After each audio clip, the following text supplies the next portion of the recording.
Audio book वाङ्मय 35 समस्त विश्व को भारत के अजस्त्र अनुदान। चैप्टर 1 डिवीजन ए देव संस्कृति की गौरव गरिमा। पार्ट 1 मानवीय उत्कर्ष संस्कृति के विकास पर निर्भर। सभ्यता और संस्कृति इस युग के दो बहु परिचर्चित विषय हैं। आस्थाओं और मान्यताओं को संस्कृति और तदनुरूप व्यवहार आचरण को सभ्यता की संज्ञा दी जाती है। दुनिया में जितनी जातियां हैं उतनी सभ्यताएं और संस्कृतियां भी हैं, किंतु यदि भारतीय दर्शन को निरीक्षक मानकर विश्लेषण करें तो पता चलता है कि सभ्यता और संस्कृति एक नहीं हो सकती।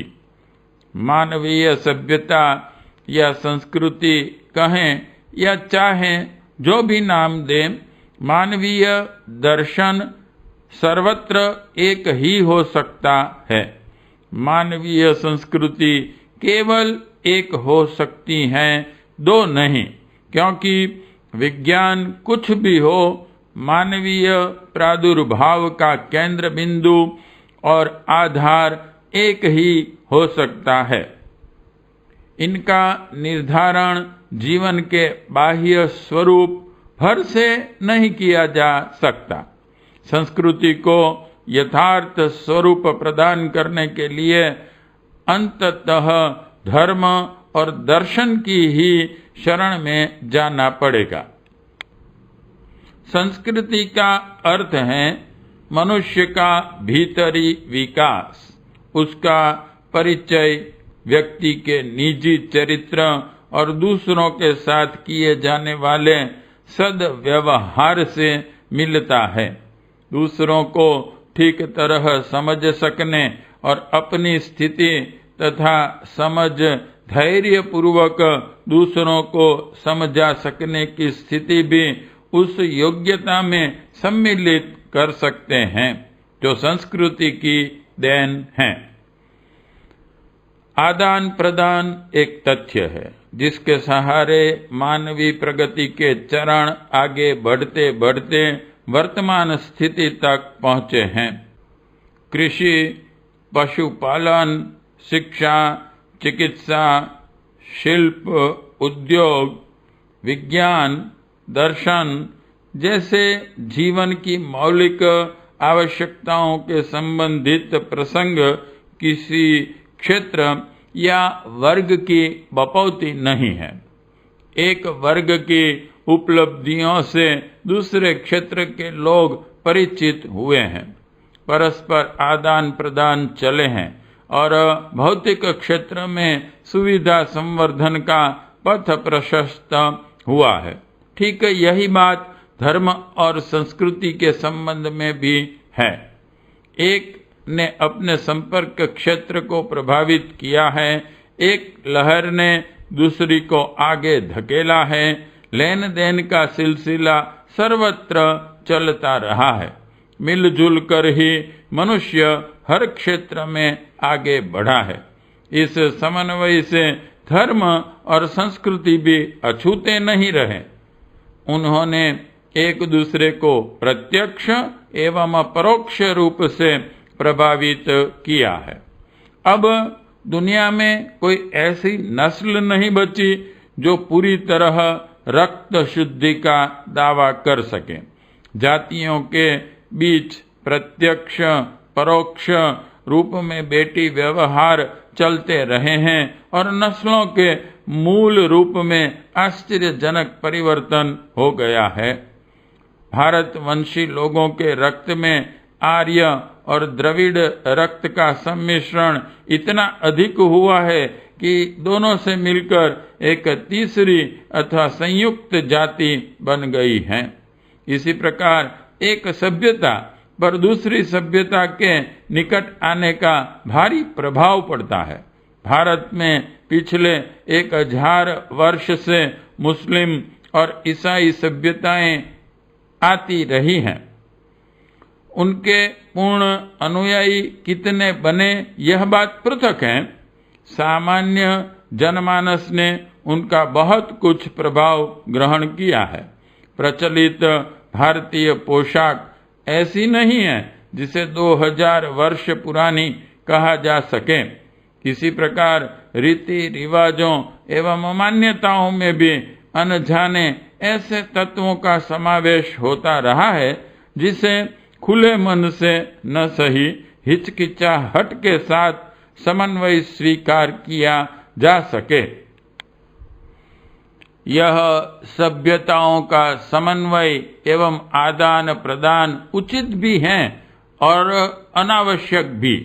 कट्टरता के इस कटघरे में मानवीय विवेक को कैद रखे रहना असंभव है। विवेक दृष्टि जागृत होते ही इन कटघरों की दीवारें टूटती हैं और जो रुचिकर या उपयोगी लगता है उसका बिना किसी प्रयास या दबाव के आदान प्रदान चल पड़ता है। इसकी रोकथाम के लिए कट्टरपंथी प्रयास सदा से हाथ पैर पीटते रहे हैं, पर यह कठिन ही रहा है। हवा उन्मुक्त आकाश में बहती है। सर्दी गर्मी का विस्तार व्यापक क्षेत्र में होता है। इन्हें बंधनों में बांधकर कैदियों की तरह अपने ही घर में रुके रहने के लिए बाधित नहीं किया जा सकता। संप्रदायों और सभ्यताओं में भी यह आदान प्रदान अपने ढंग से चुपके चलता रहा है। भविष्य में इसकी गति और भी तीव्र होगी। धर्म और संस्कृति दोनों ही सार्वभौम हैं। उन्हें सर्वजनीन कहा जा सकता है। मनुष्यता के टुकड़े नहीं हो सके। सज्जनता की परिभाषा में बहुत मतभेद नहीं है। शारीरिक संरचना की तरह मानवीय अंतःकरण की मूल सत्ता भी एक ही प्रकार की है। भौतिक प्रवृत्तियां लगभग एक सी हैं। एकता व्यापक है और शाश्वत, पृथकता सामयिक है और क्षणिक। हम सब एक ही पिता के पुत्र हैं, एक ही धरती पर पैदा हुए हैं, एक ही आकाश के नीचे रहते हैं, एक ही सूर्य से गर्मी पाते हैं और बादलों के अनुदान से एक ही तरह अपना गुजारा करते हैं। फिर कृत्रिम विभेद से बहुत दिनों तक, बहुत दूरी तक किसी प्रकार बंधे रह सकते हैं। औचित्य को आधार मानकर परस्पर आदान प्रदान का द्वार जितना खोलकर रखा जाए उतना ही स्वच्छ हवा और रोशनी का लाभ मिलेगा। खिड़कियां बंद रखकर हम अपनी विशेषताओं को न तो सुरक्षित रख सकते हैं और न स्वच्छ हवा और खुली धूप से मिलने वाले लाभों से लाभान्वित हो सकते हैं। संकीर्णता अपना कर पाया कम और खोया अधिक जाता है। एकता की दिशा में हम आगे बढ़ें तो इसमें पूर्वजों के प्रति अनास्था नहीं वरन श्रद्धा की ही अभिव्यक्ति है। पूर्वज अपने पूर्वजों की विरासत को कृतज्ञता पूर्वक स्वीकार करते हुए भी अपने बुद्धि बल और बाहुबल से नए अनुभव एकत्रित करते, लाभ कमाते और साधन जुटाते रहे हैं। इसमें पूर्वजों को संतोष ही हो सकता है। साथ ही गर्व भी। अपनी संतान पर कोई अभिभावक यह बंधन नहीं लगाता कि अब उसे अधिक यश या कौशल्य अर्जित नहीं करना चाहिए। बंधन लगाना तो दूर है, समझदार अभिभावक अपने से अधिक प्रगति करने के लिए अपने उत्तराधिकारियों को उत्साहित करते हैं। ऐसी दशा में पूर्वजों की तुलना में एकता के क्षेत्र में हम कुछ कदम और आगे बढ़ सकें तो इसमें असमंजस की कोई बात नहीं है। इसमें पूर्वजों की अवज्ञा जैसा कोई प्रश्न उठता नहीं। पिताजी यदि 60 वर्ष जिए और बेटा 70 वर्ष जी सकें तो इसमें दुख मानने की कोई बात नहीं है। सदाशयता, शालीनता, एकता और विवेकशीलता की दिशा में मानवीय प्रगति के इतिहास में एक अच्छी कड़ी और जोड़ देनी ही कहा जा सकता है। अब राष्ट्रवाद के दिन लदते जा रहे हैं। देशभक्ति के जोश को अब उतना नहीं उभारा जाता है जिसमें अपने ही क्षेत्र या वर्ग को सर्वोच्च ठहराया जाए अथवा विश्व विजय करके ही झंडा फहराने का उन्माद उठ खड़ा हो। ऐसी पक्षपाती और आवेश ग्रसित देशभक्ति अब विचारशील वर्ग में नापसंद की जाती हैं और विश्व नागरिकता की वसुधैव कुटुंबकम की बात को महत्व दिया जाता है। विश्व एकता के सिद्धांत को मान्यता मिली है और राष्ट्रसंघ बना है। इस दिशा में प्रगति के चरण धीमे उठ रहे हैं, यह चिंता का विषय है। अपेक्षा यही की जाती है कि संसार की व्यापक समस्याओं का समाधान विश्व एकता के बिना और किसी प्रकार संभव न हो सकेगा। एक भाषा, एक राष्ट्र, एक संस्कृति अपनाकर ही उज्जवल भविष्य की स्थापना हो सकती है। यह तथ्य मानवीय विवेक ने स्वीकार कर लिया है और विभेद उभारने वाले तत्वों को अमान्य ठहराया जा रहा है। सभ्यता और संस्कृति के क्षेत्र में ऐसी ही व्यापक एकता उत्पन्न करने का वातावरण बनाना होगा। राष्ट्रवाद संप्रदायवाद की तरह साम्यवाद की कट्टरता को भी अगले दिनों क्रमशः अधिक शिथिल करते चलने की आवश्यकता पड़ेगी। नैतिक और आध्यात्मिक मूल्यों की स्थापना के लिए ऐसे एकतावादी विवेक को जागृत करने की आवश्यकता है जिसमें अपने ही पक्ष को सर्वोपरि ठहराए जाने का आग्रह न हो। अपने पराये का भेदभाव न करके औचित्य, न्याय, तथ्य और विवेक को ही जब मान्यता दी जाएगी तो फिर उपयोगिता स्वीकार करने की मनःस्थिति बन जाएगी। तब जहाँ से भी जितनी मात्रा में तथ्य दृष्टिगोचर होगा स्वीकार किया जाएगा। इसके लिए किसी को खेद मनाने की आवश्यकता न होगी कि हमारी अमुक मान्यताओं को सर्वांश में जागृत विवेक ने स्वीकार नहीं किया। पिछला पैर उठाकर ही अगला पैर आगे रखा जाता है। लंबी मंजिल इसी प्रकार पूरी होती है। आगे बढ़ना है तो पीछे का पैर अपने स्थान पर जमाए रहने का आग्रह नहीं चल सकता। अंग्रेजी में संस्कृति का अर्थबोधक शब्द है कल्चर। इसका तात्पर्य है सभ्यता, रहन सहन एवं सोचने विचारने का तरीका, अपने नाम, रूप, धन, परिवार, क्षेत्र, भाषा आदि की तरह की अपने रहन सहन की पद्धति भी लोगों को प्रिय लगती है। यह प्रियता बहुधा पक्षपात के रूप में बदल जाती है, जो अपने को श्रेष्ठ, दूसरों को निकृष्ट मानने की तरह है। अपने परिकर एवं सरंजाम के संबंध में भी वैसी मान्यता बन जाती है। इसमें पूर्वाग्रह और पक्षपात का गहरा पुट रहता है।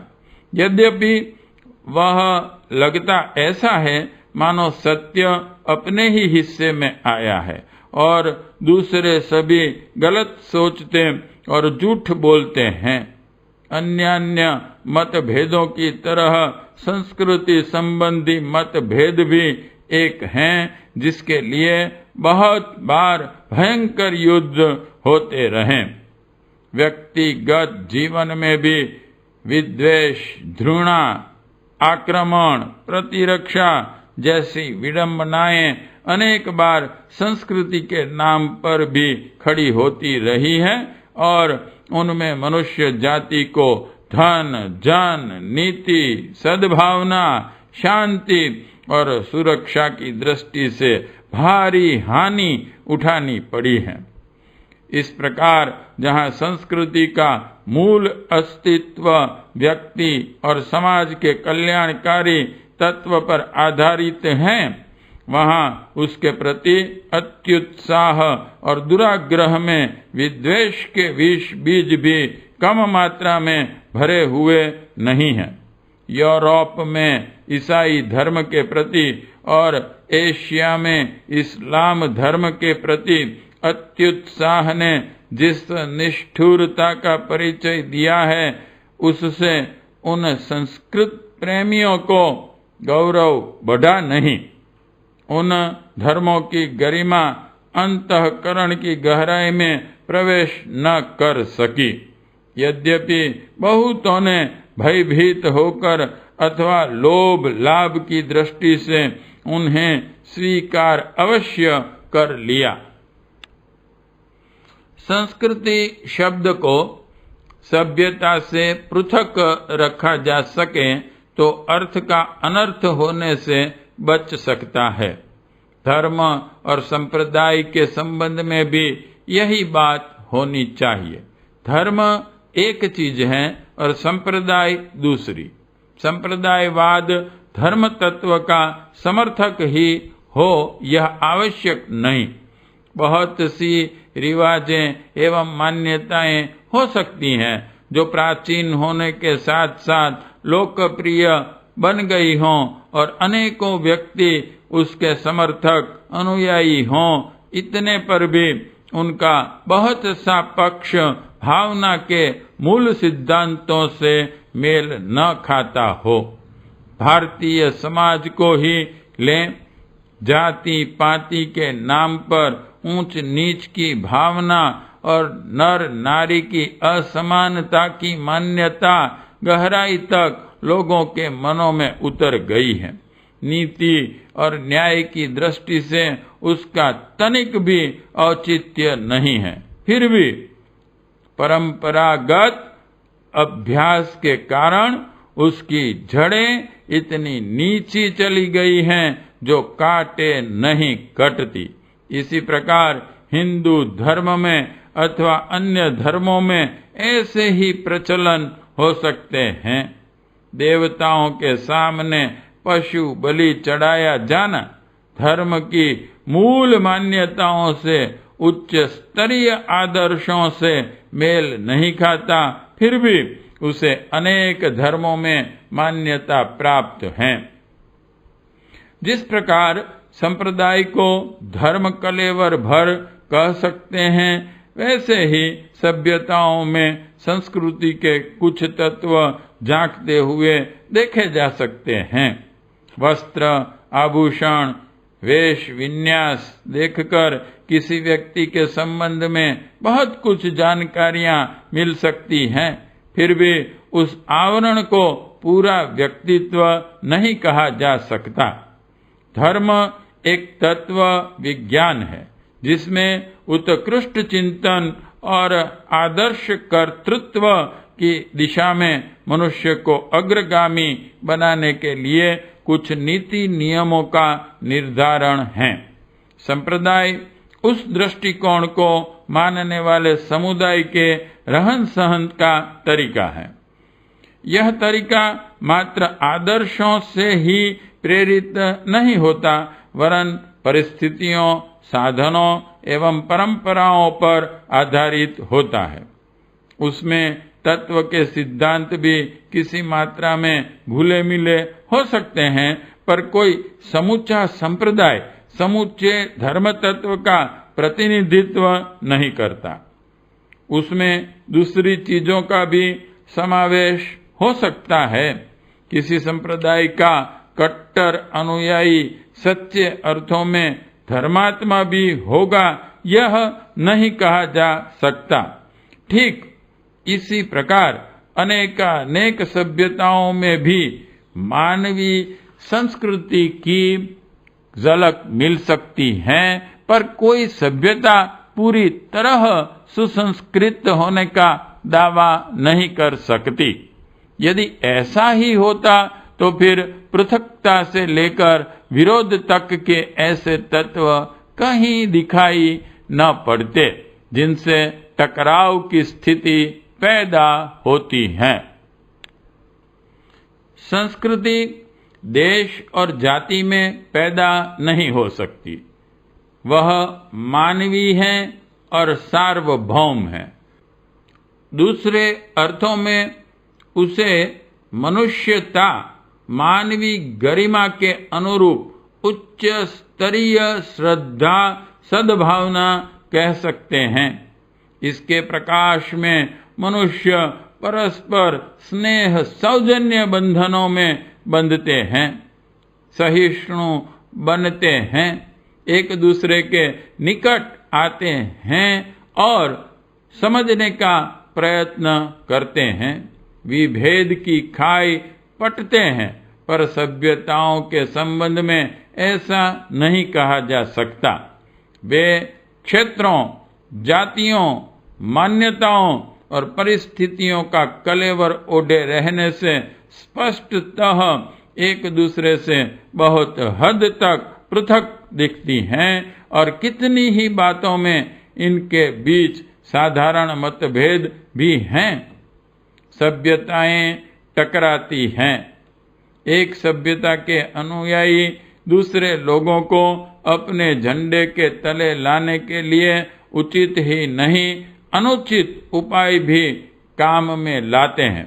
अपनी सभ्यता को दूसरों की सभ्यता के आक्रमण से बचाने के लिए लोग सुरक्षा के लिए भारी प्रयत्न करते हैं।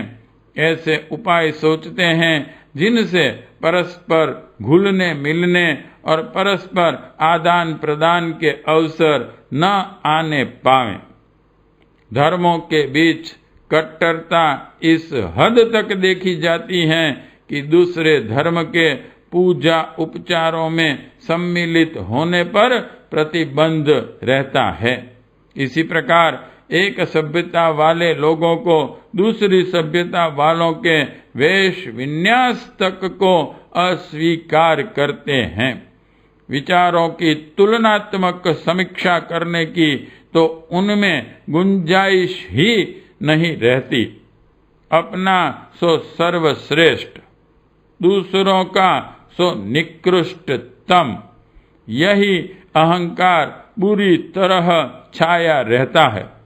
सभ्यतानुयायी और धर्मावलंबी कहलाने वाले व्यक्ति ही इसी पक्षपात के सर्वाधिक शिकार पाए जाते हैं। संस्कृति सौंदर्योपासना है।